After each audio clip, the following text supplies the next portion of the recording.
بسم اللہ الرحمن الرحیم۔ السلام علیکم ناظرین، پروگرام نئی سوچ کے ساتھ میں ہوں آپ کا میزبان افضال احمد۔ ناظرین، ایک خوشحال معاشرہ جو ہے وہ اس میں تباہی کب آتی ہے اور وہ کون کون سی ایسے عوامل ہے جو ایک خوشحال معاشرے کو تباہی کی طرف لے کے جاتے ہیں، جس کی وجہ سے پورا معاشرہ تباہی میں گر جاتا ہے اور وہ معاشرہ مکمل تباہ ہو جاتا ہے۔ تو ناظرین، آج ہم بات کر رہے ہیں سماجی برائیاں کیا ہیں، ان کے اسباب و تدارک کیا ہے اور ان کا حل کیا ہے۔ اس کے پہلے حصے میں ہم بات کریں گے کہ سماجی برائیاں ہیں کیا اور یہ کہاں سے ہمارے معاشرے میں آئی، اور دوسرے حصے میں ہم بات کریں گے کہ ان جو سماجی برائیاں ہیں ان کے اسباب کیا ہیں، ان کے محرکات کیا ہیں، اور ہم تیسرے حصے میں بات کریں گے کہ ان برائیوں کا حل کیا ہے، کس طرح ہم اپنے معاشرے سے تمام برائیوں کو ختم کر کے اپنے معاشرے کو خوشحال بنا سکتے ہیں، کس طرح ہم اپنے معاشرے میں تبدیلی لا سکتے ہیں۔ اسی حوالے سے ہمارے ساتھ لائن پہ موجود ہوں گے ہمارے معزز مہمان گرامی جناب انجینئر جواد احمد صاحب، آپ موٹیویشنل اسپیکر ہیں، اور ہمارے جو دوسرے مہمان ہیں ڈاکٹر مطیع اللہ باجوہ صاحب، آپ مذہبی اسکالر ہیں، اور ہمارے جو تیسرے مہمان ہیں وہ پروفیسر طاہر اسلام عسکری صاحب ہیں، آپ مذہبی اسکالر ہیں۔ اور آج ہمارے اسٹوڈیو میں ہمارے جو مہمان ہیں وہ موٹیویشنل اسپیکر بھی ہیں، مذہبی اسکالر بھی ہیں، نوجوان تجزیہ نگار جناب پروفیسر عبید الرحمن شفیق صاحب۔ سب سے پہلے عبید صاحب، میں بہت مشکور ہوں آپ کا کہ آپ نے اپنا قیمتی وقت نکالا اور پروگرام میں شرکت کی۔ تو آپ کیا سمجھتے ہیں کہ ایک خوشحال جو معاشرہ ہے، خوشحال معاشرہ جو ہے وہ اس میں تباہی کب آتی ہے، اور خوشحال معاشرہ جو ہے وہ زوال پذیر کب ہوتا ہے؟ اولاً تو بہت نوازش جناب افضال صاحب، آپ نے اپنے پروگرام میں مجھے مدعو کیا اور اس اہم ٹاپک کے اوپر کچھ خود و شدید کرنے کا موقع عنایت فرمایا۔ افضال صاحب، اگر ہم سماجیات کی بات کریں یا عمرانیات کی بات کریں تو موجودہ دور کے اندر یہ ایک علم کی ایک خاص میتھڈالوجی کی شکل اختیار کر چکا ہے۔ بنیادی طور پر اگر ہم پہلے ذرا اس حوالے سے تھوڑی سی بات کر لیں کہ سماجیت ہے کیا، سماج کیا ہے، اس کے بنیادی عناصر کیا ہے، اور کن خطوط کے اوپر آپ کا معاشرہ، آپ کا سماج کھڑا ہوتا ہے، اور پھر جو موجودہ ایک پورا علم سماجیات ہمارے سے وجود میں آ چکا ہے وہ کس طرح کام کرتا ہے، اور کس طرح وہ معاشرے کے اوپر اپنی نظر رکھتا ہے، اور وہ کس طرح معاشرے کی فلاح و بہبود میں ترقی میں اپنا کردار ادا کرتا ہے۔ اگر ہم سماجیات کے حوالے سے بات کریں تو سماجیات علم کے جو ماخذ ہیں وہ سمجھ لیں کہ آپ تین ہیں۔ وہ ہے کہ جو ترقی اور تنظیم کے ادارے ہیں، علم سماجیت یہ کرتا ہے کہ وہ ان اداروں کا مطالعہ کرتا ہے، ایک تفتیش کرتا ہے، ایک جانچ پڑتال کرتا ہے، اور اس کے ذریعے سے معاشرتی نظم کا، معاشرتی اداروں کا وہ ان کے لیے ایک ایسا ایک تعلیمی آپ کہہ لیں ڈھانچہ یا ایک تربیتی ڈھانچہ وضع کرتا ہے کہ جس کی آپ سمجھیں کہ وہ ایک بھٹی ہے کہ لوگوں کو اس بھٹی میں سے نکالا جائے اور وہ کندن بنتے جائیں، سونا بن کے نکلتے جائیں، اور معاشرے کے فلاح و بہبود میں، معاشرے کی ترقی میں اپنا کردار ادا کر سکیں۔ تو بیسیکلی علم سماجیات کا تعلق انسانی فلاح و بہبود سے ہے، معاشرتی فلاح و بہبود سے ہے۔ اس سے پہلے کہ ہم اس حوالے سے جو فلسفیانہ باتیں ہیں، آج کل زیادہ تر لوگ آپ دیکھتے ہیں ٹی وی چینلز کے اوپر جو بات کرتے ہیں تو وہ بہت ہی فلسفیانہ باتیں ہوتی ہیں، سننے کو بہت اچھی ہوتی ہیں، آپ بھی سنتے ہیں، آپ بھی کہتے ہیں کہ یار بات بہت اچھی کی ہے، لیکن ہمارے معاشرے کی جو ریالٹی ہے ہم اس سے صرف نظر کر جاتے ہیں۔ ہمیں دیکھنا ہوگا گراؤنڈ ریالٹی کو، ہمیں زمینی حقائق کو دیکھنا ہوگا۔ ہمارے معاشرے میں لوگوں کے پاس کھانے کے لیے روٹی نہیں ہے، آپ ان کو فلسفیانہ باتیں جتنی مرضی سناتے رہیں وہ ان کے اوپر کوئی اثر نہیں کرتی، تو آپ کو گراؤنڈ ریالٹیز کو دیکھتے ہوئے ان کے مسائل کا حل بتانا ہوگا۔ اگر کسی انسان کو بخار ہے تو آپ اس کو بخار کی گولی دیں گے، آپ اس کو جو ہے وہ کوئی پیٹ درد کی یا سر درد کی گولی نہیں دیں گے۔ تو پہلے مرض کی تشخیص کریں، پہلے اس کے حالات کو جانیں، اینڈ دین پھر آپ اس حوالے سے بات کریں۔ ٹی وی چینل کے اوپر ہوتا ہے اس طرح کا 1 گھنٹے کا پروگرام ہوتا ہے، میں اپنی وہاں پر علمیت جھاڑ کے وہ فلسفیانہ باتیں، وہ ٹرمینالوجی، وہ اصطلاحات استعمال کر کے یہ ایسے ایسے ہونا چاہیے، وہ ایک پورا فلسفہ سامنے رکھ کے چلا جاتا ہوں، نہ کوئی اس کے اوپر عمل کرے۔ وہ پچھلے 70 سال سے پاکستان بنا ہے، روزانہ ٹی وی چینلوں کے اوپر یہی چیزیں دہرائی جا رہی ہیں، تبدیلی کوئی نہیں آ رہی، چینج کوئی نہیں آ رہا۔ تو ہر بندہ اس نے اپنا کاروبار بنایا ہوا ہے، ہر بندہ اپنی واہ واہی بٹورنے کے چکر میں کہ مجھے بہت پتہ ہے، میں بہت عالم ہوں، میں بہت نالج والا انسان ہوں، تو اس طرح معاملات نہیں چلتے۔ تو گراؤنڈ ریالٹی کو دیکھنا ہوگا۔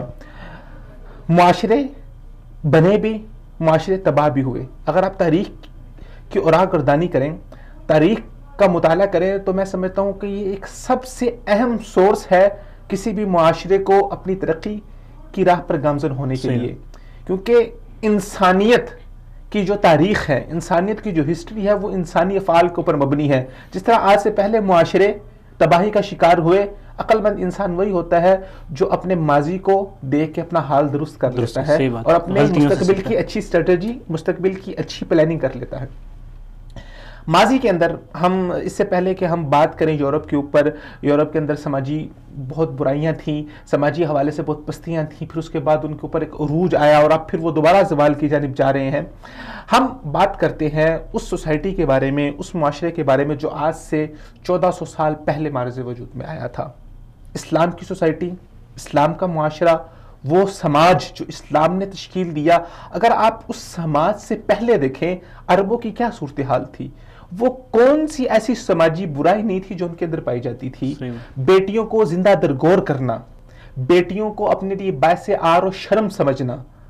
تو اب ہمارا دیکھیں یہ مطلب جب اسلام آیا تو اسلام نے جو جتنی بھی اس طرح کی جو برائیاں تھیں ان برائیوں کو ختم کیا اور ایک معاشرے کا جو مثبت اور خوشحال پہلو ہے وہ سامنے لایا، ٹھیک ہے۔ اب اگر ہم بات کریں موجودہ حالات کی تو ہمارے پاکستان میں اگر کچھ عرصہ پہلے دیکھیں تو حالات نارمل تھے، مطلب یہ چھوٹے موٹے واقعات ہوتے رہتے تھے، لیکن جس قدر ابھی ہمارے معاشرے میں وحشت اور درندگی پھیل چکی ہے یہ پہلے نہیں تھی۔ تو آپ کیا سمجھتے ہیں کہ ہمارے معاشرے میں یہ سماجی برائیاں جو ہیں یہ ان کے پھیلنے کی وجہ کیا ہے؟ یہ کیسے جو ہے مطلب یہ ہمارے معاشرے میں یہ اس طرح کی جو بیماریاں انہوں نے جنم لیا؟ افضال صاحب، یہ ہماری سوسائٹی کے اندر یہ برائیوں کا جو کیڑا ہے یہ آج سے نہیں ہے، یہ کیڑا بہت پرانا ہے۔ ہوا اس طرح ہے کہ اس کیڑے کی، اس مرض کی طرف دھیان نہیں دیا گیا، اس کے حوالے سے کوئی پلاننگ نہیں کی گئی، اور یہ اب کیڑا اس قدر بن گیا ہے، یہ اس طرح ہمارے خونوں کے اندر سرایت کر چکا ہے کہ اب ہم خود ایک معاشرتی سماجی ناسور بن چکے ہیں، ہمارا وجود معاشرے کے لیے خطرہ بن چکا ہے، ہم خود ایک ایسے معاشرے کے لیے خطرناک علامت بن چکے ہیں کہ جس کی وجہ سے معاشرہ تباہی کی طرف جا رہا ہے۔ ہمارے ہاں ہماری سوسائٹی کے اندر آپ دیکھیں کہ کس طرح کی ایسے مواقع موجود نہیں ہیں جس کی وجہ سے معاشرتی برائیاں پیدا ہوتی ہیں۔ معاشرتی برائیاں کیوں پیدا ہوتی ہیں؟ جب آپ کو آپ کا حق نہیں ملے گا، جو آپ کا مقام ہے وہ آپ کو نہیں دیا جائے گا، پھر آپ اپنے حق کو حاصل کرنے کے لیے پہلے آواز اٹھائیں گے، جب آپ کی آواز کو بھی دبایا جائے گا پھر آپ اور شدت سے آواز اٹھائیں گے، اور آخر کار وہ آپ کی آواز ایک آگ بن کے ابھرے گی، ایک طوفان بن کے ابھرے گی جو آپ کو تو جلائے گی، آپ کے ساتھ ساتھ معاشرے کے دیگر افراد کو بھی جلائے گی۔ ہماری سوسائٹی کے اندر طبقاتی تقسیم کا یہ جو گندا بیج بویا گیا ہے، طبقات کے اندر سوسائٹی کو ڈیفرنٹ جہات کے اندر ان کو تقسیم در تقسیم کر کے رکھ دیا گیا ہے کہ غریب کا مقام یہ ہے، امیر کا مقام یہ ہے، غریب کے علاقے یہ ہیں، امیر کے علاقے یہ ہے، غریب کے کھانے کھانے کی جگہ یہ ہے، امیر کے کھانے کھانے کی جگہ یہ ہے، غریب امیر کی طرف نہیں آ سکتا اور امیر ان کے علاقوں میں آنا اپنے لیے باعث عار و شرم سمجھتے ہیں۔ ہمارے وہ سیاستدان، ہمارے وہ حکمران جو اس وقت ملک کی باغ دوڑ کو اپنے ہاتھوں میں سنبھالے ہوئے ہیں، ان کا تعلق کس سوسائٹی سے ہے، کس طبقے سے ہے؟ وہ امیر طبقے کے لوگ ہیں، امیر سوسائٹی کے اندر رہنے والے ہیں۔ ان بیچاروں کو کیا پتا کہ ایک بندہ جو جھگی کے اندر رہنے والا ہے، جس کے پاس اپنے سر چھپانے کے لیے چھت نہیں ہے، رات کو وہ کوئی ایک کونا، کوئی کھدرا ڈھونڈتا ہے، کوئی فٹ پاتھ ڈھونڈتا ہے جہاں پر وہ سو سکے، آرام کر سکے، تو وہ انسان جو بڑے بڑے محلات کے اندر، وہ انسان جو سونے کا چمچ منہ کے اندر لے کے پیدا ہوا ہے، اس انسان کو وہ فٹ پاتھ پہ رہنے والے انسان کی تکلیف کا اندازہ کیسے ہو سکے گا؟ وہ تو یہ سمجھیں کہ یہ لوگ کیڑے مکوڑے ہیں، ان کو مزید دبا دیا جائے۔ تو طبقاتی تقسیم، سب سے پہلے ہمیں اس طبقاتی تقسیم کو ختم کرنا ہوگا۔ پھر طبقاتی تقسیم کے اندر ہی سب سے مین کیڑا یہ طبقاتی تقسیم کا ہے۔ ختم کرنے کے اوپر تو ہم آئیں گے، دیکھیں یہ تو ایک مسئلہ ہو گیا۔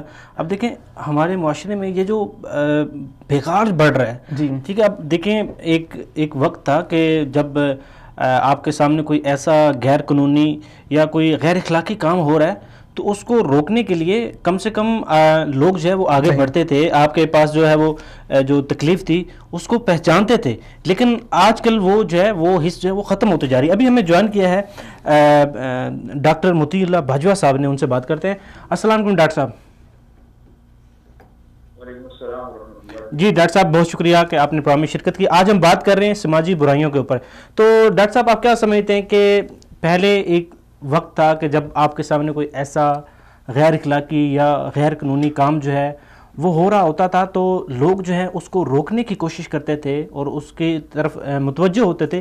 لیکن آج کل اگر کسی کے سامنے کوئی غیر قانونی یا غیر اخلاقی کام ہو رہا تو لوگ اس قدر بے حس ہو چکے ہیں, وہ اس کام کو دیکھتے ہوئے اس کے خلاف بولنا, اور ساتھ میں یہ بھی ہے کہ اگر کام کوئی ہو رہا ہے تو مطلب اس قدر بے حس ہو چکے ہیں کہ وہ کسی کو کام کرتا ہوا دیکھ کے اس کو ایڈوائز بھی نہیں کرتے کہ یار آپ اگر یہ کام کر رہے ہیں یہ کام غلط ہے, آپ کو ایسا نہیں کرنا چاہیے.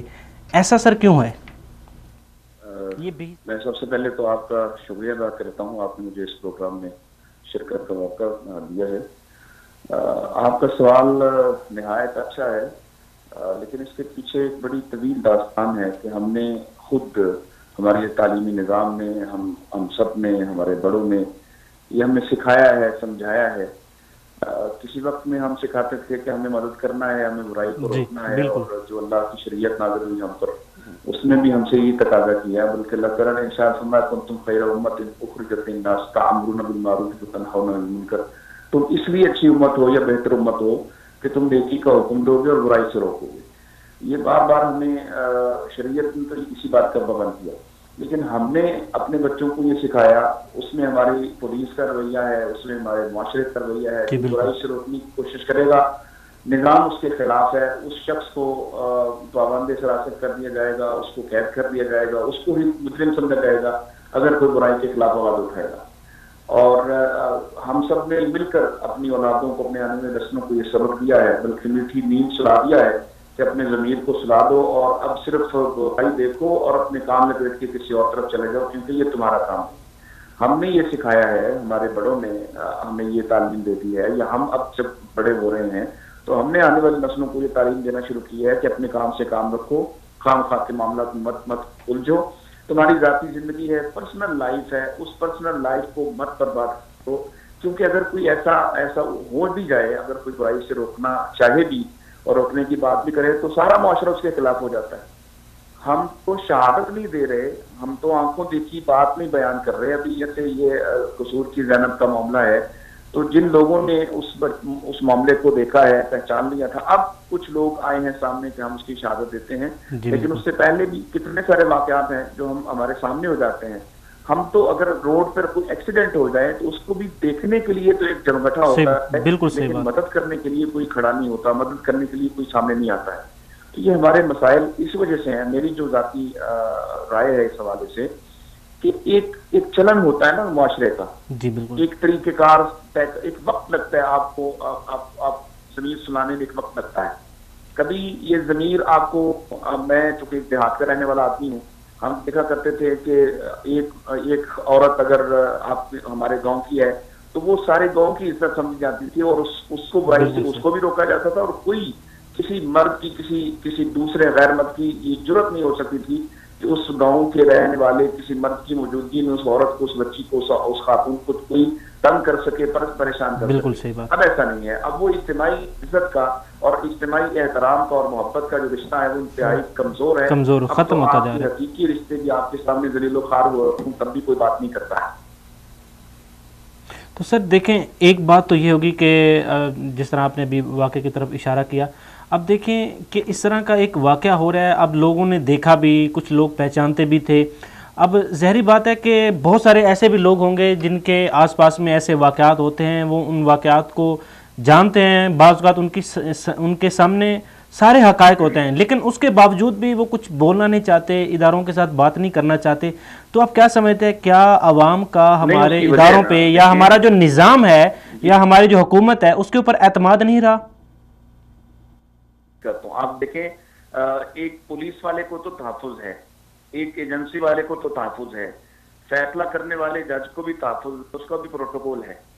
لیکن اگر کوئی شہادت دیتا بھی ہے تو اس نظام میں اس شاہد کی کوئی گارنٹی نہیں ہے کہ وہ بچ پائے گا. جیسے کراچی میں کچھ عرصہ پہلے ایسا ہوا ہے کہ جن پولیس والوں نے دہشت گردوں کو مارا, پھر ان پولیس والوں کو چن کے مار دیا گیا, ان کے بچوں کو مار دیا گیا, ان کی فیملیز کو پریشان کیا گیا. آپ جب تک تحفظ کا احساس نہیں دیتے, جب تک اسٹیٹ یہ نہیں کرتی کہ ہر وہ شخص جو برائی کو ختم کرنے اور جرائم کو ختم کرنے میں ہمارا معاون بنتا ہے, اس کا تحفظ اسٹیٹ کے ذمے ہے, اور اسٹیٹ یہ تحفظ نہیں دیتی ہے, لوگ کیسے اپنی جانوں کو جو ہے اس طرح کی مشکلات میں ڈالیں گے. لوگوں کو پتا ہے. بلکہ ہمارے یہاں تو نظام اس طرح کا ہے کہ اگر کوئی بندہ پولیس کے پاس چلا بھی جائے اور وہ واقعی صحیح شہادت پیش کر رہا ہو تو خود پولیس اس کے ساتھ جو کرتی ہے, ہمارا جو پولیسنگ سسٹم ہے جو اس کے ساتھ وہ کھیل کھیلتا ہے, وہ دوسری طرف کوئی شخص جرت نہیں کر سکتا ہے کہ وہ کسی اچھے کام میں تعاون کرنے کی سوچ بھی سکے. تو جب تک آپ تحفظ کا احساس نہیں دیتے, جب تک آپ عدم تحفظ کا احساس ختم نہیں کرتے, تب تک کیسے ممکن ہے پبلک تو دیکھیں پوری دنیا میں اگر کوئی شخص شہادت دیتا ہے, اگر مجرم کی طرف نشاندہی کرتا ہے تو اس سے انتقام لینے کی ضرورت نہیں ہوتی مجرم کو, یا مجرم کے دیگر بالکل صحیح بات, اس کے لنکس ہوتے ہیں. لیکن پاکستان میں بدقسمتی سے ایسی صورتحال ہے کہ اگر ہم میں سے کوئی شخص عام آدمی ہوتا ہے تو وہ اپنا فرض پورا کرنے کی کوشش کر بھی لے تو پھر اس کو تحفظ دینے والی کوئی قوت اور طاقت اور کوئی نظام یہاں موجود نہیں ہے. تو دیکھیں ایک ہمارے معاشرے میں ابھی جس طرح وحشت اور درندگی بڑھ چکی ہے, اور کچھ افراد ایسے بھی ہیں کہ جو کرنا چاہیں وہ کر لیتے ہیں, اور اس کے باوجود بھی وہ آزاد گھوم رہے ہیں. ہمارے بچوں کو وہ دن دہاڑے جو ہے وہ مختلف اذیتیں پہنچائی جاتی ہیں, بچوں کو قتل کیا جا رہا ہے, معاشرے میں فساد پھیلایا جا رہا ہے. تو آپ کیا سمجھتے ہیں کہ ہماری جو موجودہ حکومت ہے, کیا وہ ہمیں, ہماری عوام, ہم سب کو عدل و انصاف فراہم کرنے میں اور ہمیں جو بیسک ہماری جو بنیادی ضروریات ہے وہ جو ہے وہ پوری کرنے میں ناکام کیوں ہیں؟ اتنی کمزور کیوں ہو چکے ہماری حکومت کے ہمارے بچوں کو دن دہاڑے سب کے سامنے جو ہے وہ لے جایا جاتا ہے, اور پھر ان کے ساتھ جو ہے وہ ایک وحشتناک سلوک کیا جاتا ہے, اور ہم سب بس بے حس ہو کر معاشرے کو اور اپنے آپ کو کوس کر خاموش ہو جاتے ہیں کہ جی بس ہمارے نصیب میں یہ ہے, ہماری حکومت ہی کمزور ہے. آخر حکومت کی کیا کمزوری ہے؟ میں یہ سمجھتا ہوں کہ اس میں کوئی سی حکومت بھی آ جائے, یہ صرف موجودہ حکومت نون لیگ کی نئی بات نہیں ہے, یا کل کو کوئی پی ٹی آئی آ جائے یا پیپلز پارٹی آ جائے, یہ ساری حکومتیں اصل میں یہ خود ایک اسٹیٹس کو کے حامل لوگ ہیں. ان کے مسائل اور ہمارے مسائل الگ ہیں. صحیح بات. عام آدمی کے مسائل, ایک عام آدمی کی مشکلات اور ایک خاص کمیونٹی کی مشکلات مختلف ہیں. ہم پر حاکم ہیں جو ہم پر ایک عرصے سے تقریباً نصف صدی سے ہم پر حاکم ہیں. یہ لوگ کسی اور زندگی کے جینے والے اور کسی اور معاشرے کے رہنے والے, اور ہم کسی اور معاشرے کے رہنے والے. ہمارے مسائل کا انہیں ادراک ہی نہیں ہے, انہیں احساس ہی نہیں ہے, انہیں ہماری تکلیفوں کا کچھ پتہ نہیں ہے. دوسری بات یہ ہے کہ ہمارا جو قانون ہے اس وقت پاکستان, ایک ہے آئین, ایک ہے قانون.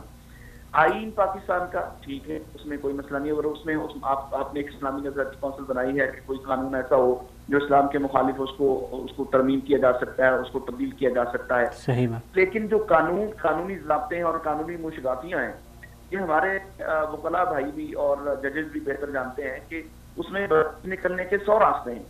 اس قانون سے کسی کو سزا نہیں ملتی. سزا ملے تو اس پر عمل درآمد نہیں ہوتا. یعنی آپ اندازہ کریں کہ یہ طے ہو جائے, یہ اس کا تعین ہو جائے کہ قتل ہوا ہے اور قاتل فلاں آدمی ہے, اس کو سزا بھی ہو جائے اور اس کی پھانسی کا جو ہے وہ آرڈر بھی دے دیا جائے, تو 11 سال اس کو پھانسی نہیں لگائی جاتی, اس شخص کو قتل نہیں کیا جاتا, اس شخص کو نہیں مارا جاتا, بلکہ آگے سے آگے سلسلہ اپیلیں اور رحم کی اپیلیں چلتی رہتی ہیں, اور رحم کی اپیل فائل کرنے کے بعد بھی سال اس کو لٹکا دیا جاتا ہے. معاملہ یہ ہے کہ آپ قانون پہ عمل درآمد کروا دیں, آپ سزا دے دیں. جب تک آپ سزا دیکھیں, اللہ تعالیٰ نے قرآن مجید میں ارشاد فرمایا, دو میں مثالیں پیش کرتا ہوں اس حوالے سے کہ ایک تو چور اور چورنی کے حوالے سے کہا کہ جو بھی چور مرد ہو یا عورت ہو جب وہ چوری کر لیں تو ان کے ہاتھ کاٹو. سب تو ایدیہما جزاء بما کسبا نکال من اللہ. انہوں نے جو کیا اس کا بدلہ یہ ہے, اور پھر ساتھ اللہ کی طرف سے رسوائی بھی ہے. جب کٹا ہوا ہاتھ دیگر چور دیکھیں گے تو ان کے دل میں ویسے ہی خوف آئے گا, کوئی چوری کی جرت نہیں کرے گا. جی کوئی چوری کی جرت نہیں ہے, مجرم کے ساتھ کوئی رحم نہیں ہے. جی مجرم کے ساتھ بالکل کوئی رحم جو ہے وہ نہیں. یہاں پر ڈاکٹر صاحب یہاں پہ گراؤنڈ ریئلٹی کی طرح میں چاہتا ہوں کہ تھوڑی سی بات ہو جائے, گراؤنڈ ریئلٹی کی ڈاکٹر صاحب تھوڑی سی طرح بات ہو جائے کہ ہمارے ہاں سیاسی جماعت کے جتنے بھی اہلکار ہیں, ٹھیک ہے وہ اسٹیٹس کو کے شکار ہیں, ان کو ہمارے مسائل کا تدارک نہیں ہے, لیکن ہمارے ہاں جمہوریت ہے. ہمارے جمہوریت میں ان کو کاؤنٹر کرنے کے لیے بہت ساری دیگر جماعتیں بھی ہوتی ہیں, اور ہماری دینی جماعتیں ہیں, عرصہ دراز سے ہیں, ان کا ایک کردار ہے معاشرے کے اندر. تو ہماری دینی جماعتیں کیوں اس حوالے سے آواز نہیں اٹھاتی؟ پاکستان میں قتل کے بدلے میں قتل کرنا شروع کر دیں, آپ پاکستان میں چوروں کے ہاتھ کاٹنا شروع کر دیں, آپ پاکستان میں دہشت گردوں کو چوکوں چوراہوں میں لٹکانا شروع کر دیں, خود بخود ساری وحشت ناکی ختم ہو جائے گی. جی دیکھیں، یہ سارے قوانین جو ہیں، اگر آپ چوری کرتے ہیں یا آپ کسی کو ناحق قتل کرتے ہیں، ہمارے پاس جتنے اس وقت ہمارے پاس قوانین ہیں، اور اس وقت میرے خیال میں دنیا میں کسی کے پاس نہیں ہوں گے. مسئلہ یہ ہے کہ عمل درآمد کرانے میں بہت ساری رکاوٹیں ہیں، بہت ساری مشکلات ہیں. جی ڈاکٹر صاحب، آپ کا بہت شکریہ کہ آپ نے اپنا قیمتی وقت نکالا اور پروگرام میں شرکت کی. جی عبید صاحب، دیکھیں حالات کچھ اس طرح سے ہے کہ معاشرے میں، کہ جس طرح بھی ڈاکٹر صاحب نے بھی اس طرف جو ہے وہ ہماری توجہ دلائی. دیکھیں، حکومت کی بات کی جائے تو ہم صرف یہ نہیں کہہ سکتے کہ ابھی جو موجودہ حکومت ہے صرف اسی میں ہی یہ کمیاں کوتاہیاں ہیں. اس سے پہلے بھی جتنی حکومتیں آئیں، آپ نے دیکھا کہ ہمارے جو بیسک مسائل ہیں وہ ہمارے ہمیشہ سے رہے ہیں. صحیح. ٹھیک ہے، ہمیں جو بیسک ہماری ضروریات کیا ہیں؟ پروٹیکشن ہے، ٹھیک ہے، ہمیں رہائش، کھانا پینا، اور یہ جو ساری بنیادی ضروریات ہیں وہ بھی کسی بھی حکومت میں میرے خیال میں یہ مسئلہ حل نہیں ہوا. کم ہوئے لیکن مکمل حل نہیں ہوا. تو اب دیکھیں، یہ جب ساری چیزیں ہیں اور یہ بنیادی ضروریات بھی ہمیں نہیں مل رہی، اور جو بھی حکومت آتی ہے وہ جو ہمارا پہلا منشور ہونا چاہیے ہمارا، ٹھیک ہے، ہمیں تحفظ فراہم کیا جائے، ٹھیک ہے، ہمیں جو بنیادی ضروریات ہے وہ دی جائیں. جب یہ ساری بنیادی ضروریات ہی نہیں ہمیں مل رہی، تو آپ کیا سمجھتے ہیں کہ ہمارے بیچ کوئی ایسا ویک پوائنٹ ہے یا کوئی ایسے بڑا مسائل جو ہے یا بڑی رکاوٹ بیچ میں حائل ہے جو ہمیں خوشحالی کی طرف لے کے جانا نہیں چاہتی؟ تو یہ رکاوٹ کیا ہو سکتی ہے کہ ہمارا معاشرہ خوشحالی کی طرف کیوں نہیں جا رہا، ہمارے معاشرے میں ترقی کیوں نہیں ہو رہی؟ بہت اہم سوال آپ نے کیا محترم رمضان صاحب کہ وہ ویک پوائنٹ کیا ہے. اگر میں عمومی طور پہ بات کروں تو وہ ویک پوائنٹ ہم خود ہیں. ہم سب سے پہلے، میں نے جیسے پہلے ذکر کیا، ہم خود ایک معاشرتی ناسور بن چکے ہیں، معاشرتی وجود کے لیے ہمیں خطرہ بن چکے ہیں. اور اگر میں تھوڑا سا بالخصوص بات کروں تو ہماری جو سرزمین پاکستان کی سرزمین ہے، یہ جغرافیائی لحاظ سے بہت اہمیت کی حامل ہے، اور ہمیشہ سے انٹرنیشنل انٹرسٹ اس زمین کے اندر بہت زیادہ رہا ہے، اس خطے کے اندر بہت زیادہ رہا ہے. آپ دیکھ لیں، جب پورا ہند ہوا کرتا تھا اس وقت بھی برطانوی استعمار بہت زیادہ دلچسپی لیتا رہا ہے اس خطے کے اندر. اور پھر اس کے بعد ابھی تک دنیا کی پروکسی وار کی اماج گاہ یہ پاکستان کی سرزمین بنی ہے.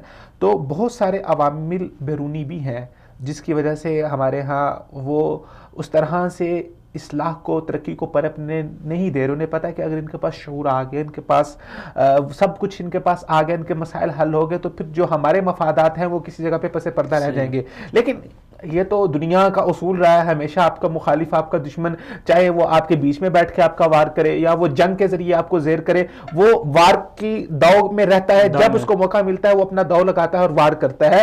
ہمارا کام یہ ہونا چاہیے کہ ہم اس کے داؤ کو سمجھیں اور ہم اپنا خود دفاع کریں. ہمیں اپنی ڈھالیں مضبوط کرنی ہے، ہمیں اپنا دفاع مضبوط کرنا ہے.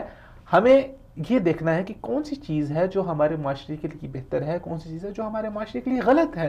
اس کے لیے ہونا یہ چاہیے تھا کہ ہمارے معاشرے کے پاس شعور ہوتا، ان کے پاس نالج ہوتا. طبقاتی تقسیم کی میں بات کر رہا تھا. طبقاتی تقسیم صرف ہمارے معاشرتی لیول تک نہیں ہے، ہمارے تعلیمی معیار کے اندر بھی اس طبقاتی تقسیم کو ڈال دیا گیا ہے. آپ دیکھیں، فرق کر دیا گیا کہ جی یہ گورنمنٹ سکول ہے، یہ پرائیویٹ سکول ہے. جس کو اچھی تعلیم چاہیے وہ پرائیویٹ سکول میں ہے. اچھا، پھر پرائیویٹ سکول میں اور آگے کلاسیفیکیشن کر دی ہے، یہ 1000 والا سکول ہے، یہ 500 والا سکول ہے، یہ 5000 والا سکول ہے. یار آپ لوگ دھندا کر رہے ہو یا تعلیم دے رہے ہو لوگوں کو؟ آپ نے عجیب اپنا گندا قسم کا کاروبار، جو آپ کے کاروبار کے اندر آپ جو گندگیاں پھیلاتے ہو، آپ نے وہ بھی تعلیمی اداروں کے اندر اور تعلیم کے اندر پھیلانا شروع کر دی ہے. لوگوں کو تقسیم کر کے رکھ دی ہے. شعور دینا، تعلیم دینا کسی بھی گورنمنٹ کی بنیادی ذمہ داری ہوتی ہے.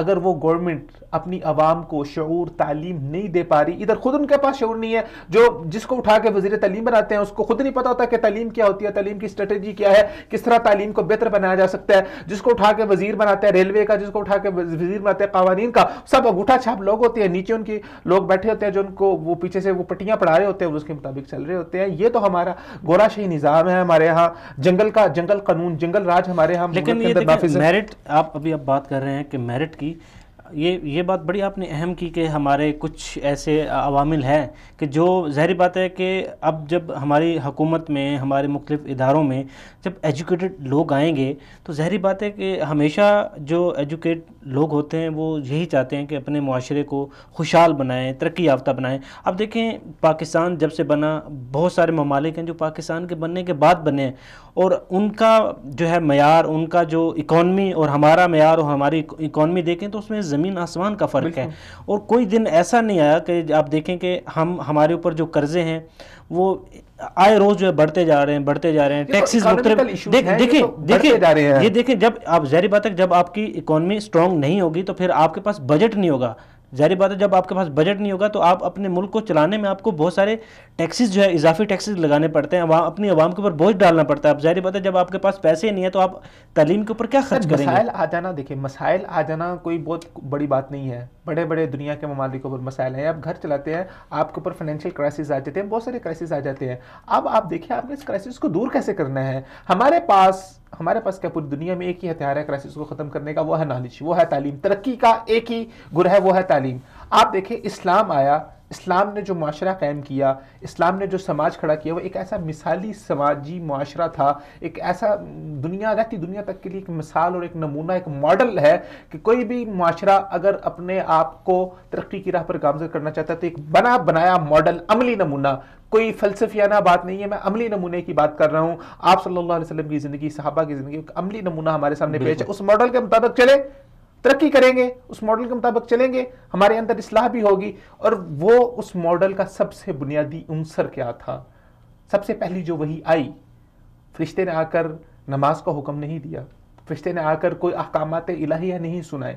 فرمایا اقرا بسم ربک الذی خلق. جو سب سے پہلا آرڈر, جو سب سے پہلا حکم جو آسمان سے نازل ہوا وہ پڑھائی کا, پڑھنے کا, شعور کا, نالج کا آیا. جب آپ کے پاس شعور آئے گا پھر آپ کرائسس کو بھی حل کریں گے. آپ نہ صرف ان کرائسس کو حل کریں گے بلکہ آپ آگے کئی سالوں کی ایسی پلاننگ تیار کر لیں گے کہ اگلے کئی 100 سالوں تک کرائسس آپ کے آس پاس نہیں آ سکتے. انسان ہے نا, اللہ تعالیٰ کی کرنے تو اللہ تعالیٰ نے لکھا ہوا اس کو کوئی انسان ٹال نہیں سکتا. لیکن اللہ تعالیٰ نے بھی کچھ دنیا کے اصول بنائے ہوئے ہیں. آپ اپنی منصوبہ بندی کے ذریعے, اپنی پلاننگ کے ذریعے, اپنے علم کے ذریعے جو چیز آپ کو معلوم ہے اس کے مطابق آپ پلاننگ کرتے ہیں, اپنے بچاؤ کرتے ہیں, حفاظتی تدابیر کرتے ہیں. جب آپ کے پاس نالج ہوگا, آپ کے پاس علم ہوگا, شعور ہوگا, پھر آپ کرائسس کو اپنے سے کوسوں نہیں 100 سال دور رکھیں گے.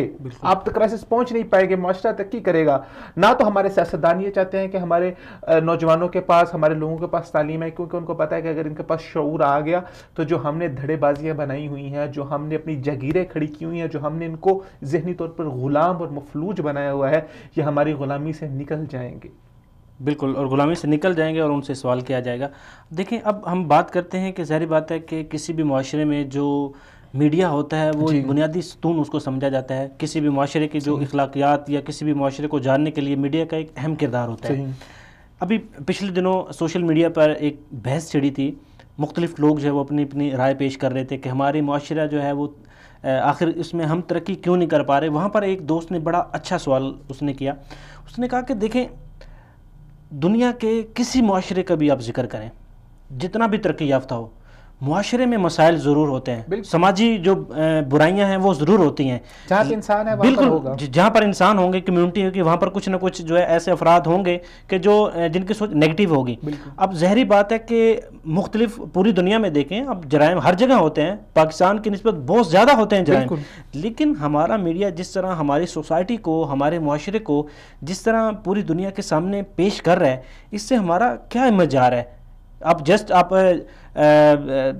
جائیں, ٹھیک ہے, جسٹ آپ گوگل پہ جا کے پاکستان کریں, آپ کو کیا نظر آئے گا؟ وہی غربت, وہی مار دھاڑ, وہی خون خرابہ اور وہی غربت اور بکھری ہوئی لاشیں. مطلب ہمارا میڈیا جو ہے ہماری سوسائٹی کو, دیکھیں ایک طرف تو میڈیا کا کردار جو ہے وہ اہمیت کا حامل ہے.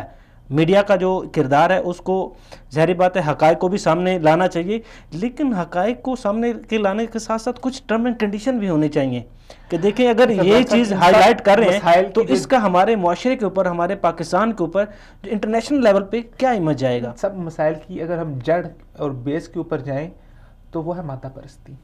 مادہ پرستی ایک ایسا زہر ہے, آپ سمجھنے کہ ایک ایسا تیزاب ہے جو معاشرے کو نہ صرف جلا کے رکھ دیتا ہے بلکہ اس کو بالکل ہی کالعدم کر دیتا ہے. آپ دیکھیں جس فیلڈ کے اندر مادہ پرستی کا رجحان آیا, ہماری وہ فیلڈ تباہ ہوتی گئی. کرپشن کیوں ہوتی ہے؟ مادہ پرستی کی وجہ سے. میڈیا ایسی اچھی حرکتیں کیوں کرتا ہے؟ مادہ پرستی کی وجہ سے. تعلیمی نظام برباد کیوں ہوا؟ مادہ پرستی کی وجہ سے. ہمارے ذہن کے اندر یہ چیز ڈال دی گئی ہے کہ بس جس انسان کے پاس پیسہ ہے، جس انسان کا سٹیٹس جتنا اچھا ہے، وہی انسان معاشرے کے اندر اتنا زیادہ قابل عزت ہے. ہمارے ہاں عزتوں کے معیار بدل گئے ہیں، ہمارے ہاں شرافتوں کا معیار بدل گئے ہیں. اللہ تعالیٰ قرآن میں کیا فرماتے ہیں؟ جو اسلام نے ہمیں ماڈل دیا ہے، ان اکرمکم عند اللہ اتقاکم، جو انسان جتنا زیادہ اچھے اخلاق کا مالک ہوگا، جو انسان جتنا زیادہ دوسروں کے لیے کارآمد ثابت ہوگا، وہ اس کا سٹیٹس زیادہ ہے، اس کی شرافت. اکرمکم وہ عزت دار بندہ ہے. ہم نے چوروں، ڈاکوؤں، لٹیروں کو آج عزت دار بنا دیا ہے. جو لوگ کس بنیاد پر؟ صرف اور صرف مادہ پرستی کی بنیاد پر کہ ان لوگوں کے پاس پیسہ ہے، ان لوگوں کے نیچے پراڈو ہیں، ان لوگوں کے نیچے برانڈڈ گاڑیاں ہیں، یہ جو کپڑے پہنتے ہیں وہ برانڈڈ کپڑے پہنتے ہیں، یہ لوگ عزت دار ہیں. ہم ہر چیز کو پیسے سے تولتے ہیں. جب ہم مادہ پرستی کے زہر ہمارے اندر اس قدر گھل گیا ہے تو ہمارے معاشرے کا کیا حال ہوگا؟ تعلیم کو دیکھیں برباد کیا مادہ پرستی نے. میڈیا کی آپ نے بات کی. جب کوئی کسی بھی چیز کے اندر کاروبار کا عنصر آ جاتا ہے، جب کسی بھی چیز کے اندر پیسے کا عنصر آ جاتا ہے، وہ تباہ برباد ہو جاتی ہے. ریٹنگ کی دوڑ کس لیے ہے؟ پیسے کے لیے. اب آپ کو ریٹنگ حاصل کرنے کے لیے اس کے اندر چارم پیدا کرنا پڑتا ہے، گلیمر پیدا کرنا پڑتا ہے. گلیمر پیدا کرنے کے لیے آپ اخلاقی طور پہ بھی گراوٹ کا شکار ہوتے ہیں، اور پھر چارم پیدا کرنے کے لیے آپ زیادہ سے زیادہ ریٹنگ کو اٹھانے کے لیے غلط سے غلط خبریں بنا کر لوگوں کا، اب ظاہری بات ہے کہ انسانی فطرت ہے کہ نیگیٹیوٹی کو زیادہ وہ بہت جلدی پروموٹ ہوتی ہے اس کے اندر. تو نیگیٹیوٹی کو شو کرنا کیوں؟ تاکہ لوگ ہمارے پاس آ کے دیکھیں. اب ظاہری بات ہے اب آپ یہ دکھائیں گے کہ جی قصور کے علاقے کے اندر، میں ایک اوورال بات کر رہا ہوں کہ قصور کے علاقے کے اندر یا لاہور کے کسی علاقے کے اندر فلاں بچی کے ساتھ زیادتی ہو گئی. اب ہر بندہ اس طرف جائے گا. اگر آپ وہاں پر یہ خبر کہ آج قصور کے علاقے کے اندر یا آج لاہور کے علاقے کے اندر فلاں بچہ اس نے یہ اچھا کام کیا، کیا کوئی بندہ وہ خبر دیکھے گا؟ نہیں دیکھے گا. تو ہمارے جو ایک نہ چاہتے ہوئے ہماری میڈیا نے ہماری سوسائٹی کا مائنڈ سیٹ ایسا بنا دیا ہے کہ انہوں نے وہ نیگیٹیوٹی دکھا کے اب ہمارا مائنڈ سیٹ ایسا بن چکا ہے کہ ہم نیگیٹیوٹی کی طرف ہی جاتے ہیں. ایشو یہ ہے، آپ ان ممالک کی فہرست اٹھا کے دیکھیں جنہوں نے معاشرے کے اندر ترقی کی ہے، وہاں پر کبھی بھی میڈیا کو پرائیویٹائز نہیں کیا گیا. جب بھی آپ اپنی حدوں سے نکلیں گے تو آپ معاشرے کے لیے تباہی کا سبب بنیں گے. اگر آپ کہیں کہ میڈیا گورنمنٹ کے تحت ہونا چاہیے تو وہاں پہ گورنمنٹ اپنی حدود سے تجاوز کرنا شروع کر دے گی. میڈیا کو اپنا ہتھیار استعمال کرے گی، میڈیا کو اپنا ذاتی ادارے کے طور پہ استعمال کرے گی، اپنے جو اس کا انفلوئنس ہے اس کو استعمال کرنے کے لیے اس کو یوز کرے گی، تو خرابی پیدا ہوگی. اور جب اگر میڈیا کو آپ آزاد کرتے ہیں تو میڈیا جب اپنی حدوں کو پار کرتا ہے تو وہ معاشرے کے لیے زہر قاتل ثابت ہوتا ہے. تو ہر چیز کا توازن ہونا بہت ضروری ہے، اور یہی آپ سمجھ لیں کہ سماجیات کی بنیادی جز ہے کہ اگر آپ کسی معاشرے کو فلاح کے اوپر لانا چاہتے ہیں، اگر آپ کسی معاشرے کو ترقی کی راہ پر گامزن کرنا چاہتے ہیں، تو اداروں کا باہمی توازن ہونا یہ بہت ضروری ہے. چاہے وہ قانون نافذ کرنے والے ادارے ہوں، چاہے وہ آپ سمجھ لیں کہ تنظیم سازی کرنے والے ادارے ہوں، جب تک توازن نہیں رہے گا اس وقت تک وہ معاشرہ، وہ سوسائٹی ترقی کی راہ پر گامزن نہیں ہو سکتی. جی بالکل. ابھی ہمیں جوائن کیا ہے انجینئر جواد احمد صاحب نے. آپ موٹیویشنل اسپیکر ہیں. السلام علیکم جواد صاحب. وعلیکم السلام. جی آج ہم بات کر رہے ہیں کہ ہمارے معاشرے میں جو بڑھتی ہوئی سماجی برائیاں ہیں ان کے اسباب کیا ہیں اور ان کا حل کیا ہے. اب دیکھیں کہ اب معاشرے میں، کسی بھی معاشرے میں جب برائی آتی ہے تو اس برائی کو محض صرف جو ہمارے ریاست ہے وہی نہیں ختم کر سکتی، اس کے ساتھ ساتھ جو عوام ہے اس کو بھی ریاست کا ساتھ دینا چاہیے اور اپنی جو ذمہ داریاں ہیں ان کو جو ہے وہ واضح طور پہ پیش کرنا چاہیے. اگر ہم حکومت کا ساتھ دیں گے تبھی ہم اپنے معاشرے میں جو ہے وہ تبدیلی لا سکتے ہیں، اپنے معاشرے کو خوشحال بنا سکتے ہیں. تو آپ کیا سمجھتے ہیں کہ ایک پاکستانی سٹیزن ہونے کے اوپر ہمارے اوپر کیا ذمہ داریاں عائد ہوتی ہیں؟ ہم کس طرح اپنے معاشرے کو جو ہے وہ خوشحال بنا سکتے ہیں؟ یہ جو سماجی برائیاں پھیلتی جا رہی ہیں ان کو کم کر سکتے ہیں؟ جی میں ایک اسلام کا ایک بہت بڑا اصول جو ہمیں فکر آخرت سکھاتا ہے وہ ہے چینج از می، تبدیلی میں ہوں. آپ جو تبدیلی اپنے ملک، اپنے معاشرے، اپنے محلے میں دیکھنا چاہتے ہیں تو اسلام کہتا ہے پہلے وہ تبدیلی کو بنو. وہ تبدیلی نہیں آ سکتی جب تک ہم خود اپنے آپ کو تبدیل نہیں کرتے. تو ہم نے جو میجورٹی ہے، چاہے وہ ریلیجیس ہے چاہے وہ نان ریلیجیس ہے، اکثر یہ سوال کرتے ہیں کہ ملک نے میرے لیے کیا ہے، نون لیگ نے میرے لیے کیا، پی ٹی آئی نے کیا، پارٹی نے کیا، اور اب کچھ اسلامی جماعتیں بھی آ گئی ہیں، انہوں نے اسلام کے لیے کیا. دا کوشچن جو قیامت کے روز اللہ نے ہم سے پوچھنا ہے وہ ہے تم نے کیا کیا, what have you done.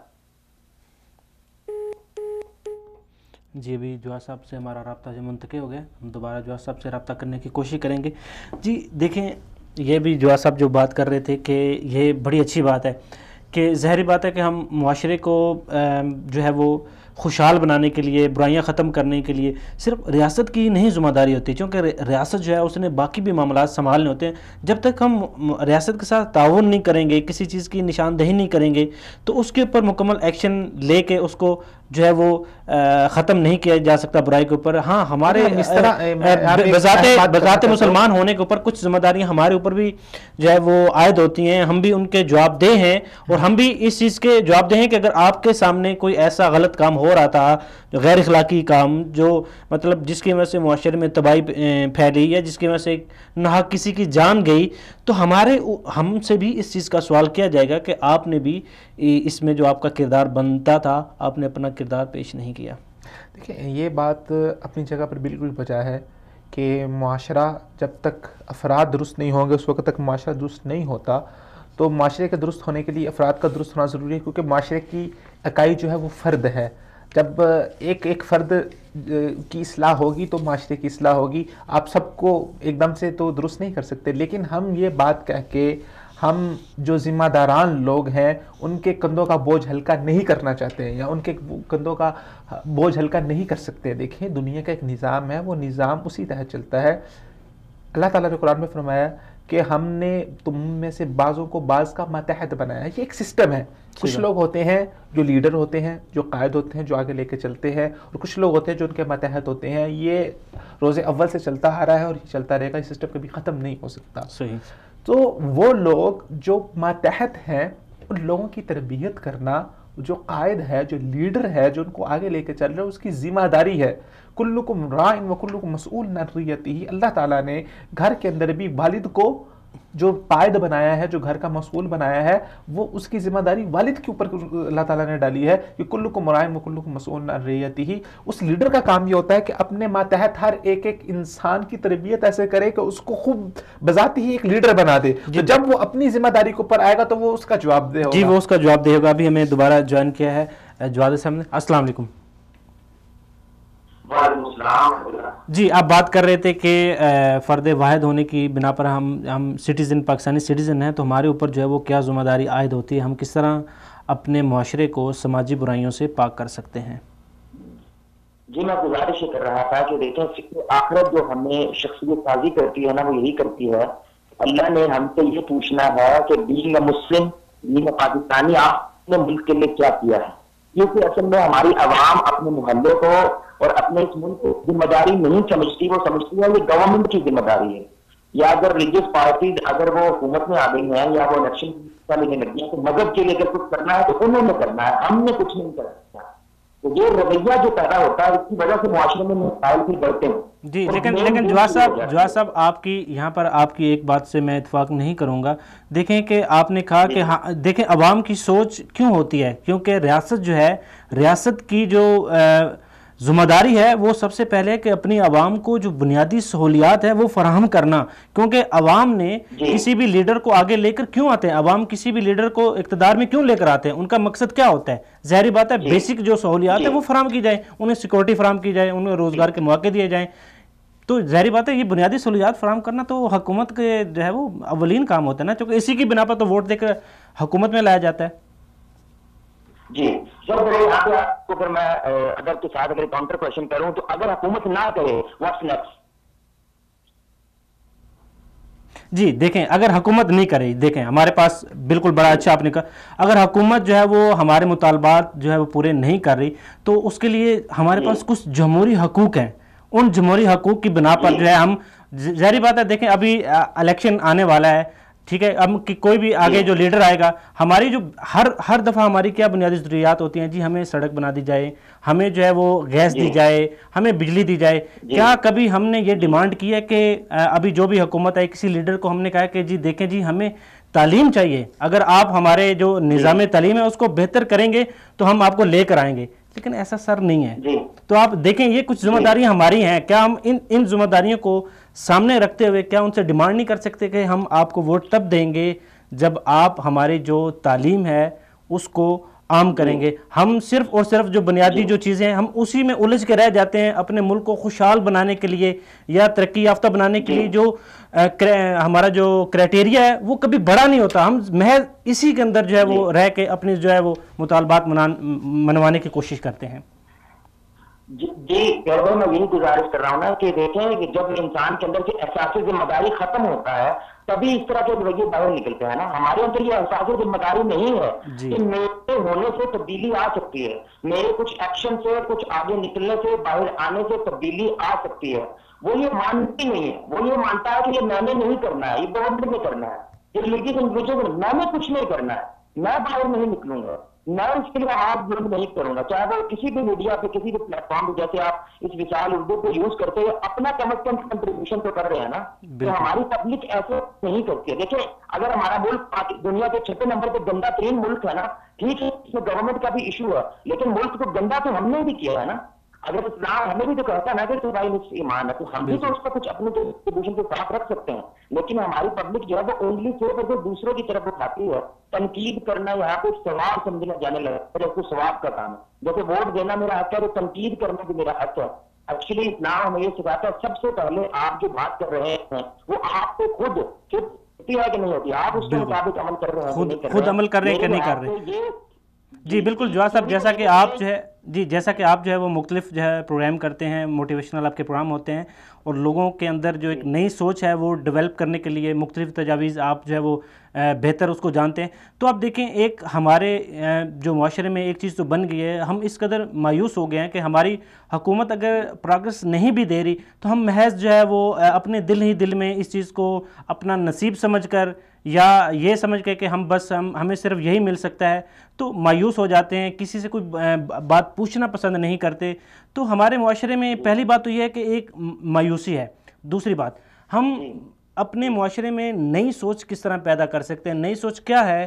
نئی سوچ یہ ہے کہ ہم اپنے معاشرے کو برائیوں سے کس طرح پاک کر سکتے ہیں، ہم کس طرح جو ہے اپنے جو یہ لیڈران ہیں ان سے اپنی کیا کیا ڈیمانڈ کر سکتے ہیں کہ ہمیں جو ہے وہ بنیادی سہولیات تو چاہیے ہی چاہیے، لیکن اس کے علاوہ ہمیں اب سم تھنگ ایکسٹرا، ہمیں کچھ ایکسٹرا بھی چیزیں چاہیے، کیونکہ ہم چاہتے ہیں کہ ہمارے معاشرے میں بہت ہم نے قربانیاں دے لی، بہت ہم اپنے آپ کو کوس چکے، بہت ہم نے جو ہے وہ غربت دیکھ لی، اب ہم چاہتے ہیں کہ ہمارا معاشرہ جو ہے وہ ترقی یافتہ بنے، اب ہم چاہتے ہیں کہ دوسرے ممالک کی طرح ہم ترقی یافتہ بنے، ہمارا جو ملک ہے اس میں ایڈوانس ٹیکنالوجی آئے، اب ہمیں اس چیز کی سوچ کرنی چاہیے۔ جی دیکھیں میں یہاں پہ یہ گزارش کروں گا کہ جب نظریہ جو ہے نا کسی قوم کا وہ مرتا ہے تو دھیرے دھیرے وہ قوم مرنے لگ جاتی ہے۔ یہ جو آپ مایوسیت کی بات کر رہے ہیں، اگر ہم اپنے نظریے کو جانتے ہو تو ایمان نفسی امن سے نکلا ہے، اور اگر یہ ایمان ہمارے اندر امن پیدا نہیں کر پا رہا تو ہمارا ایمان اپنے اندر کرپٹ ہو چکا ہے۔ تو نظریات جو ہے وہ کسی قوم کو بناتے ہیں، وہی نظریات کسی قوم کو بگاڑتے ہیں۔ اور ایک سروے کے مطابق اس وقت پاکستان میں مور دین 70% جو پاکستانی ہیں ان کو اپنے نظریات کا کچھ نہیں پتا، ان کو اپنے لیجنڈز کا، اپنے افلاس کا کچھ نہیں پتا، اور جیسے نظریات مرتے ہیں تو رویے بھی پھر ویسے ہی باہر نکلتے ہیں۔ نظریات رویوں کو جنم دیتا ہے، رویے مل کے ایک معاشرے کو جنم دیتے ہیں۔ ہمارے معاشرے میں جو بیسک نظریات، بیسک فکری کوشچنز ہیں، آپ یقین کریں بینگ موٹیویشنل اسپیکر ہم یونیورسٹیز میں جاتے ہیں اور سرویز کرتے ہیں، مسلمان کا مطلب کیا ہوتا ہے، اسلام کا مطلب کیا ہے، پاکستان کا مطلب کیا ہے، کسی کو بھی نہیں پتا۔ موسٹ آف دم وہ شاکنگلی دیکھنے لگ جاتا ہے کہ یہ کوشچن ہمارے سامنے کبھی آیا ہی نہیں ہے۔ تو اور جو یہ انسٹل کرنے والے لوگ ہیں، جو ہمارے اندر یہ نظریات کو پیدا کرتا ہے، وہ ہمارے لیجنڈز ہیں، وہ ہمارے اسکالرز ہیں، اور انفارچونیٹلی وہ کچھ بلیک شیپس کی وجہ سے ان کو کنٹروورشل بنا دیا گیا ہے جو ان پبلک کو اٹھا سکتے ہیں۔ نظریہ ایک پاور ہاؤس ہوتا ہے میرے بھائی، وہ پاور ہاؤس ہی ختم ہو گیا ہے۔ جہاں سے ہمیں کرنٹ ملتا تھا، جہاں سے ہمیں جوش اور جذبہ ملتا تھا، وہ رہی نہیں ہمارے معاشرے میں جس بنیاد پہ ملک بنا تھا۔ وہ نظریاتی ایک ملک تھا، دو قومی نظریہ تھا، لیکن ابھی ہم کبھی انسپائرڈ ہو جاتے ہیں انڈیا سے، کبھی انسپائرڈ ہو ویسٹرن سے، کبھی یونان سے انسپائرڈ ہو جاتا ہے، کیونکہ ہمارا اپنا کوئی نظریہ نہیں رہا، ہم ایک گونگی بحری قوم بنتے جا رہے ہیں۔ وجہ ہمارے نظریات بالکل کمزور ہو چکے ہیں، اور پڑھانے والے لوگ جو پڑھانے والے تھے وہ کنٹروورشل ہو گئے ہیں۔ مولوی ایک کنٹروورشل فگر بن گیا ہے، لوگوں نے اس کو ایسا بنا دیا، اس کے پاس کوئی بیٹھنے والا نہیں ہے کہ وہ ہمارے اندر اس نظریات کو مضبوط کرے جن کی بنیاد پہ ہمیں یہ پتہ ہو ہم نے شانتی کیسے کرنی ہے، ہم نے کیا لینا ہے، کیا چھوڑ دینا ہے, ہم نے کون سا حکمران لانا ہے کون سا نہیں لانا ہے, یہ نظریہ ڈیسائیڈ کرے گا. جی بالکل, یہ آئیڈیالوجی ڈیسائیڈ کرے گی. جی یہ نظریہ ہمیں جو ہے یہ ڈیسائیڈ کرنا پڑے گا. جواد صاحب ایک سوال بنیادی طور پہ میں کھڑا کرنا چاہوں گا کہ نظریہ سپریڈ کرنا یہ کس کی ذمہ داری تھی؟ اور ظاہری بات ہے کہ ایک عام مقولہ ہے الناس کالعوام العوام کالانعام, تو نظریہ سپریڈ کرنا یہ ایک ذمہ داری ہوتی ہے, اس لیے اللہ تعالیٰ نے انبیاء کو مبعوث کیا تاکہ اس نظریے کا احیاء کرے. تو ہماری سوسائٹی میں نظریہ سپریڈ کرنا کن لوگوں کی ذمہ داری تھی؟ کیا وہ اپنی ذمہ داری پوری کر رہے ہیں؟ کیا وہ اس سب مسائل کی وجہ ہے یا کوئی اور وجہ ہے؟ جی آپ نے بہت اچھا سوال کیا, تھینک یو سو مچ. استاد جو بگڑتا ہے یہ اصول ہے دنیا کا, استاد بگڑتا ہے تو معاشرہ بگڑتا ہے. استاد جب راہ راست پہ رہتا ہے تو معاشرہ راہ راست پہ رہتا ہے. انفارچونیٹلی آپ نے بالکل ٹھیک کہا, ذمہ داری اگر وہ ہمارے استاد جو ہیں وہ پوری نہیں کر رہے ہیں, وہ نظریات ویسے انسٹلڈ نہیں کر پا رہے ہیں, تبھی ہمارے سامنے اتنا بڑا معاشرہ ہے. اور میں ان میں مذہبی بھائیوں کو بھی کہتا ہوں اور سیکولر لوگوں کو بھی کہتا ہوں, ہمارے پاس اب وہ نیا انداز سے مارکیٹ کرنا نہیں ہے, سیلز مین ایسا نہیں ہے جو ہمارے اس نظریات کو ایک انٹرنیشنل پلیٹ فارم پہ پیش کر سکے. اب دیکھیں ہمارا مسلم نیریٹو ہی نہیں ہے انٹرنیشنل پلیٹ فارم پہ کہ مسلمان کے نیریٹو کا ریلیجن کے خلاف کیا ہے. ہمارا مسلم نیریٹو ہی نہیں ہے کہ اگنوسٹسزم کے خلاف انٹرنیشنل پلیٹ فارم پہ ہمارا نیریٹو کیا ہے. بالکل ہمارے یہ لوگ اگر حکومت نہیں جا رہی ہے تو ان کو جگانے کے لیے ہمارے علماء ہیں, ہمارے ریلیجیس جگانے کے لیے. جواد صاحب یہ لبرل ہونا, مذہبی ہونا, یہ تو ایک بات ہے بنیادی نظریے کی, لیکن میں بات کرتا ہوں کہ کچھ ہماری کامن نیڈز ہیں, ہماری سوسائٹی کی کامن نیڈز ہیں, اس کے لیے تو ہم ایک جگہ پہ اکٹھے ہو سکتے ہیں کہ نہیں؟ جی ضرور, بالکل ہو سکتا ہے, کیوں نہیں, بالکل ہونا چاہیے. جی جواد صاحب آپ کا بہت شکریہ کہ اپنا قیمتی وقت نکالا اور پروگرام میں شرکت کی. جی دیکھیں اب ہماری سوسائٹی میں ظاہری بات ہے کہ جس طرح جواد صاحب کہہ رہے تھے کہ جو ہمارا نظریہ ہے, ہمارا جو ہدف ہے, ہم اس کو بھول چکے ہیں. ظاہری بات ہے کہ ہم ان جو بنیادی مسائل ہیں اس میں اس قدر گھر چکے ہیں کہ ہمیں سوائے بنیادی ضروریات کے اوپر کوئی چیز نظر ہی نہیں آتی. ہمیں یہ بجلی گیس پانی کے علاوہ کوئی چیز نظر ہی نہیں آتی. ہمارا جو بیسک نظریہ تھا پاکستان کو بناتے ہوئے, ہم اس نظریے کو بھول چکے ہیں. ٹھیک ہے, اور ہم مطلب کہ ہم اس خود کیا جا رہا ہے. جی دیکھیں مٹایا جا رہا ہے. دیکھیں ایک طرف تو دیکھیں نیشنل اور انٹرنیشنل جو مختلف لابیز ہیں وہ اس نظریے کے خلاف مطلب مختلف محاذ میں وہ کام کر رہی ہیں, اس نظریے کو ختم کیا جا رہا ہے. اور ظاہری بات ہے کہ جب عوام جو ہے, اب ایک غریب جو ہے, اب ظاہری بات ہے کہ وہ جب اس کے پاس کھانے کے لیے کچھ نہیں ہے, ٹھیک ہے, تو ظاہری بات ہے کہ اس کی سوچ محض کھانے تک ہی نا, کھانے کی بات جب آپ کے پاس نظریہ ہوتا ہے نا, آپ صلی اللہ علیہ وسلم شعب ابی طالب کے اندر پتے کھا کھا کر, چمڑا کھا کھا کر گزارا کیا, کس بنیاد پر کیا؟ نظریے کے بنیاد پر کیا. صحابہ کرام رضوان اللہ علیہم اجمعین کے پاس کھانے کے لیے کھجوریں نہیں تھیں, بغیر کھجوریں کھائے, بغیر پانی پیے, کئی دنوں تک کام کیا, خندق کھودی, کس بنیاد پر کھودی؟ نظریے کے بنیاد پر کھودی. جب آپ کے پاس نظریہ ہوتا ہے پھر یہ ساری چیزیں ثانوی ہوتی ہیں, پھر آپ کے اندر ایک ایسی طاقت اٹھ جاتی ہے, ایک ایسی پاور آپ کے اندر آ جاتی ہے کہ پھر یہ دنیاوی ساری چیزیں آپ کے سامنے کوئی حیثیت نہیں رکھتی. پھر جب نظریہ ہوتا ہے پھر 313 کئی ہزاروں کے لشکر کو مات دے دیتا ہے. تو روٹی وغیرہ آپ کے پاس روٹی نہیں ہے اور آپ کے پاس نظریہ بھی نہیں ہے, تو پھر آپ کی بھوک آپ کو تنگ کرے گی کہ جا کے چوری کرو, جا کے کسی کا حق چھینو. جب آپ کے پاس نظریہ ہے, آپ بھوک کھا لو تو نظریہ آپ کے آگے ایک دیوار بن کے کھڑا ہو جائے گا. دیکھیں نظریہ جو ہے ظاہری بات ہے کہ آپ کا کسی بھی کام کے لیے ایک نظریہ کا ہونا, ایک ہدف کا ہونا ضروری ہے. بالکل. لیکن اب دیکھیں اگر ہم بات کی جائے پورے پاکستان میں, تو پاکستان میں رہنے والے کچھ دوسرے مذاہب کے بھی لوگ ہیں, ٹھیک ہے. اب ظاہری بات ہے کہ ان کے بھی کچھ فرائض ہمارے اوپر ہیں, ہمارے فرض کو ان کے اوپر ہے, ٹھیک ہے, ان کو پروٹیکشن دینا, ان کے میں بات کرتا ہوں افضل صاحب, میں ذرا بات کو یہاں پہ مختصر کرتا ہوں.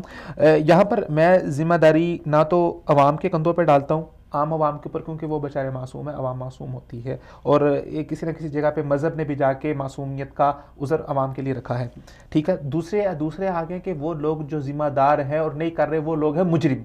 وہ ہیں ہمارے جو سیاسی ادارے ہیں, قانون نافذ کرنے والے ادارے ہیں, جو ابھی اس وقت پاور کے اندر نہیں کر رہے, ان کو پتہ بھی ہے کیونکہ وہ انٹلیکچوئلز ہیں, تو وہ مجرم ہیں. عوام معصوم ہے کسی حد تک, مکمل نہیں کسی حد تک. آج آ کے مسئلہ یہ بچتا ہے کہ ذمہ داری پھر کس کے کندھوں پہ آتی ہے؟ یہ مجرم ہو گئے, وہ معصوم ہو گئے. میں سمجھتا ہوں کہ اس وقت ذمہ داری جو ہے وہ ہے انٹلیکچوئلز کی, جن لوگوں کو اللہ تعالیٰ نے علم دیا ہے, جن لوگوں کے پاس نالج ہے, وہ قطعاً یہ نہ سمجھے کہ یہ ان کا کوئی بڑا یہ باقاعدہ آزمائش ہے. اللہ تعالیٰ نے آپ کے کندھوں کے اوپر ذمہ داری ڈالی ہے اور اللہ تعالیٰ نے کل آپ سے پوچھنا ہے کہ جو علم آپ کو دیا تھا اس کے مطابق آپ نے سپریڈ کیا کیا, آپ نے سرو کیا کیا. تو ہماری سوسائٹی کے وہ انٹلیکچوئلز جو بالکل باہر ہو کے بیٹھ جاتے کہتے ہیں کہ جی ہمیں کیا ہے, جو لوگ کر رہے ہیں وہ کریں گے, جیسا کریں گے, ہم تو نہیں کچھ کر رہے. جب بنی اسرائیل کے اوپر عذاب آیا تو اللہ تعالیٰ نے فرمایا ان لوگوں کو سب سے نیچے رکھو, وہ لوگ جو جانتے تھے لیکن جاننے کے باوجود انہوں نے منع نہیں کیا, اپنا کردار ادا نہیں کیا.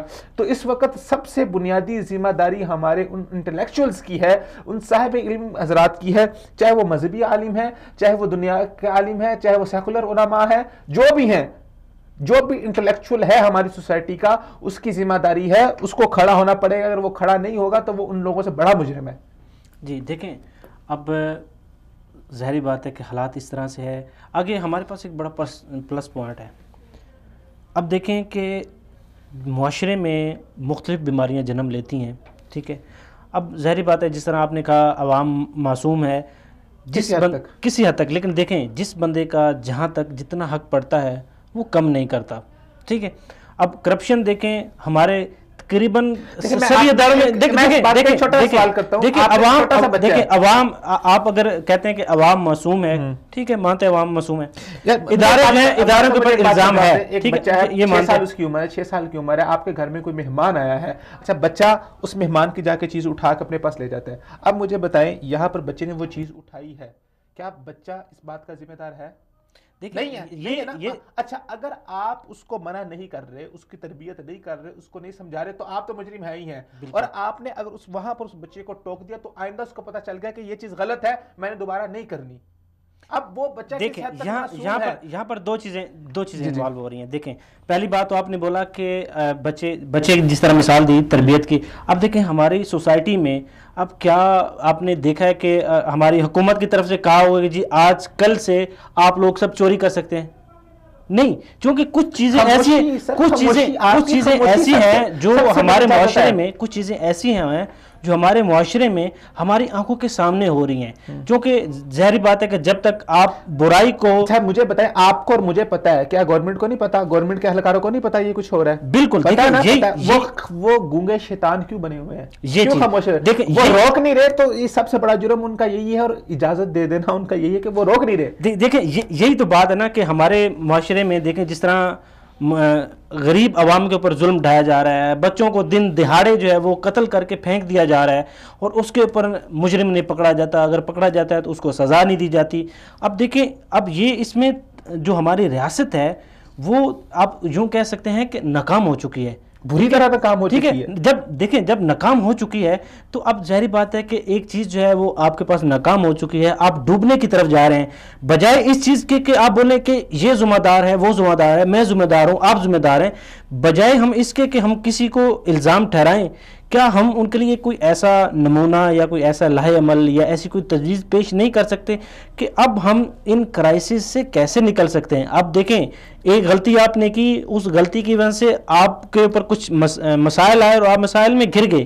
اب ظاہری بات ہے کہ آپ نے مسائل کا سامنا کرتے ہوئے اب نکلنا, ایک انسان کو تیرنا ہی نہیں آتا, وہ سمندر کے اندر گر گیا, کیسے بچ سکتا ہے؟ کیا کوشش کرے گا؟ دیکھیں اب دیکھیں اس کو بچانے کی ذمہ داری اسی بندے کے اوپر عائد ہوگی جس کو تیرنا آتا ہے. جی دیکھیں اب یہ ہر بندہ جو ہے وہ اپنی سطح پر کوشش, اب ظاہری بات ہے کہ آپ کوشش کریں, آپ ظاہری بات ہے اگر آپ تیر نہیں سکتے لیکن آپ کچھ کوشش تو کر سکتے ہیں, آپ کچھ چند لمحے آپ جی سکتے ہیں.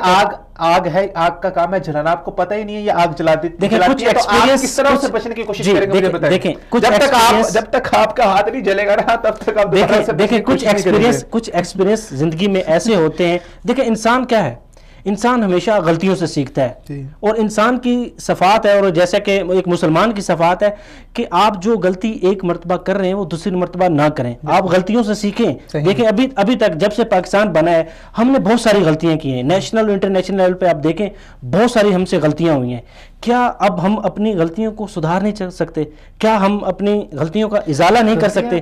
دیکھیں کیا ہم اپنے ملک کو اب دوبارہ سے ڈیولپ نہیں کر سکتے؟ غلطیاں سدھرنی چاہیے.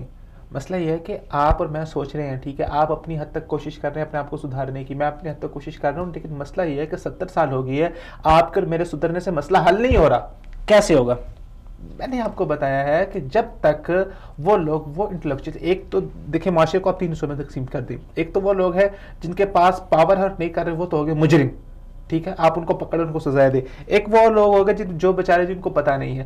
اب آج آ کے مسئلہ یہ ہے کہ مجھ جیسے بندے جن کو پتہ ہے ہمیں آگے بڑھنا ہوگا، ہمیں ایک پلیٹ فارم بنانا ہوگا، ہمیں ایک نقطے کے اوپر جمع ہونا ہوگا اور ہو کے ہمیں اس کی اصلاح کے لیے کام کرنا ہوگا، اصلاح کے لیے کام کرنا ہوگا، اور اپنے جو ہے وہ اپنی سوچ کو بدلنا سوچ ہوگا. کو بدلنا. جب انسان جو ہے اس کے پاس کوئی نظریہ آ جاتا ہے، کوئی فکر آ جاتی ہے، کوئی ہدف آ جاتا ہے، پھر اس کو پلان کرنا پڑتا ہے. ٹھیک ہے، اب ظاہری بات ہے کہ جب آپ چاہتے ہیں کہ میں معاشرے کو خوشحال بنانا چاہتا ہوں، اپنے معاشرے میں خوشحالی لانا چاہتا ہوں، تو ظاہری بات ہے تو آپ کیا کرتے ہیں، کچھ چیزیں ڈیولپ کرتے ہیں. ٹھیک ہے، اب سوچ کرتے ہیں، آپ اپنا پلاننگ کرتے ہیں کہ ابھی دیکھیں ہمارے پاس اس وقت ہمارے ملک میں یہ کرائسس چل رہے ہیں، ہمیں ان کرائسس سے کیسے نمٹنا چاہیے. ظاہری بات ہے کہ آپ جو یہ اتنی بڑی بلڈنگز جو ہے وہ آپ نے کھڑی کی ہوئی ہے، وہ کس لیے کی ہوئی ہیں؟ اتنا زیادہ جو بجٹ جا رہا ہے عوام کا، وہ کس لیے جا رہا ہے؟ کہ اب جب تک آپ دیکھیں پالیسی، ہمیشہ پالیسی وہی کامیاب ہوتی ہے جو آپ جو ہے وہ بہت دیر کے لیے، آنے والے 100 سال کے لیے، 50 سال کے لیے جب آپ کوئی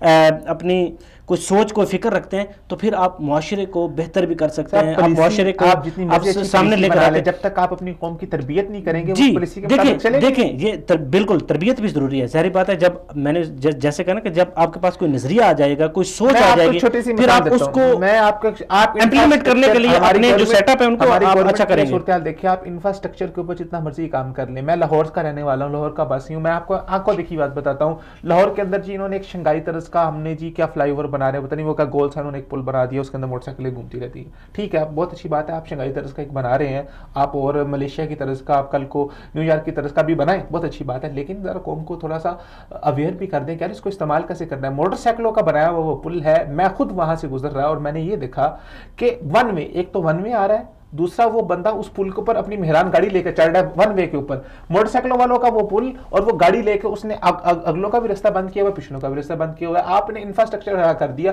آپ نے اچھے اچھے کھلونے اپنے بچوں کے ہاتھوں میں پکڑا دیے ہیں اور ان کھلونوں کا استعمال نہیں بتایا. اگر آپ اس کھلونے کا صحیح استعمال نہیں بتائیں گے تو وہ کھلونا آپ کے لیے بھی، آپ کے بچے کے لیے بھی تباہی کا سبب. جی بالکل. دیکھیں اس میں اگر دیکھا جائے تو مین چیز وہی آ جاتی ہے کہ آپ کے پاس کوئی پلاننگ نہیں تھی، کوئی سوچ نہیں تھی. ظاہری بات ہے کہ آپ کوئی اس طرح قومیں دو چیزوں سے بنتی ہیں، کنسٹرکشن کر رہے ہیں کہ جب تک آپ قومیں دو چیزوں سے بنتی ہے، تعلیم اور تربیت، تزکیہ. اللہ تعالیٰ نے بھی قرآن میں فرمایا کہ ہم نے رسول کس لیے بھیجا، تاکہ ان کے سامنے یتلو علیہم آیاتی، اللہ تعالیٰ کی آیات پڑھے، علم دے، ویزکیہم، ان کا تزکیہ اور تربیت کرے. جی بالکل، تربیت اور تعلیم جو ہے وہ بہت ضروری ہوتی ہے. ناظرین، آج کے پروگرام میں ہم نے جانا کہ ہمارے معاشرے میں یہ جو سماجی برائیاں ہیں انہوں نے کیوں جنم لیا، اور ان برائیوں کی وجہ سے ہمارا معاشرہ جو ہے وہ تباہی کے کس تہنے پر پہنچ گیا ہے.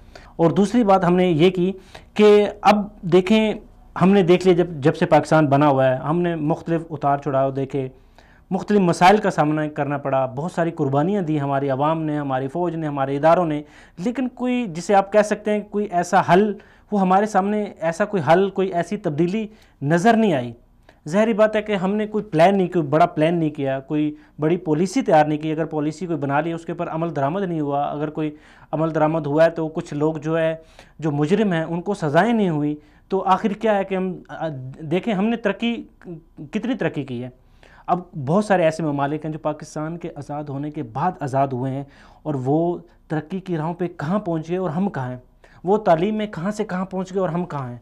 ہم ابھی تک صرف یہ جو بنیادی مسائل ہیں ان سے نکل نہیں رہے. آخر کیوں ہم صرف اتنے بے حس ہو گئے ہیں کہ ہمیں جو ہے وہ اپنے ملک کو ترقی یافتہ بنانے کے لیے وہ سوچ ہی نہیں ہے. ہم وہاں سوچنا ہی نہیں چاہتے ہیں، ہمارے پاس وہ سوچ ہی نہیں ہے.